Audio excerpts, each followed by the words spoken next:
में ये भी देखा गया है, जैसे जैसे उनकी मन की शांति भंग हो रही है तो उनको स्लीपिंग प्रॉब्लम्स भी हो जाती हैं। या तो वो बहुत ज्यादा सोते हैं या बहुत कम।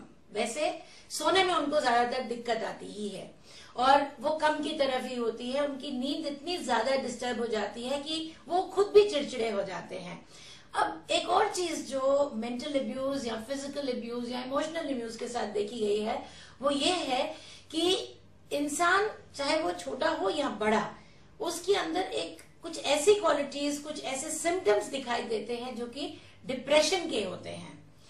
भूख उनकी कम हो जाती है, नींद जैसे मैंने अभी बताया वो भी कम हो जाती है या बहुत ज्यादा हो जाती है, काम करने में उनका कोई भी मन नहीं लगता, एंजॉय नहीं करते वही चीजें जो वो वैसे पहले एंजॉय किया करते हैं, साथ साथ एंग्जाइटी बढ़ जाती है।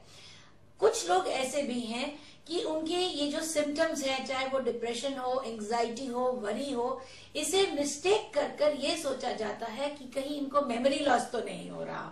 ये बहुत बड़ी बात है, समस्या है ये, क्योंकि लोग यही सोचते हैं कि कहीं घबराहट में या अनफॉर्चुनेटली जो है, जो घर के ही लोग हैं वो इस चीज को एक डिफरेंट वे में ले लेते हैं, ना कि ये समझते हैं कि इंसान या उनके घर के ही लोग डिप्रेशन में जा रहे हैं।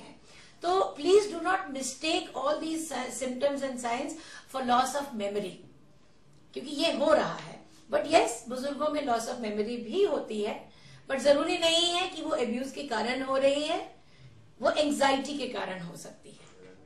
ये एक प्रोफेशनल का काम होता है। एक्चुअली घर पर बैठकर तो कोई नहीं इस चीज को जज कर पाता, लेकिन जब एक प्रोफेशनल हेल्प दी जाती है एक सीनियर सिटीजन को, और जब बातचीत करी जाती है जहां पर खुलकर वो अपने दिल की बात कहते हैं, तो समझ आता है कि what is that person going through, उनकी मेंटल हेल्थ कैसी है। क्योंकि उसी स्टेज से समझ आता है कि नहीं, इनको लॉस ऑफ मेमोरी नहीं है, या ये जो है जो भी कर रहे हैं it is not because of a mind that is upset, it is because वो एंग्जाइटी के अंदर है, वरीड है, फियर है उनके अंदर, और वो उसी हड़बड़ाहट के अंदर वो गलतियां कर रहे हैं।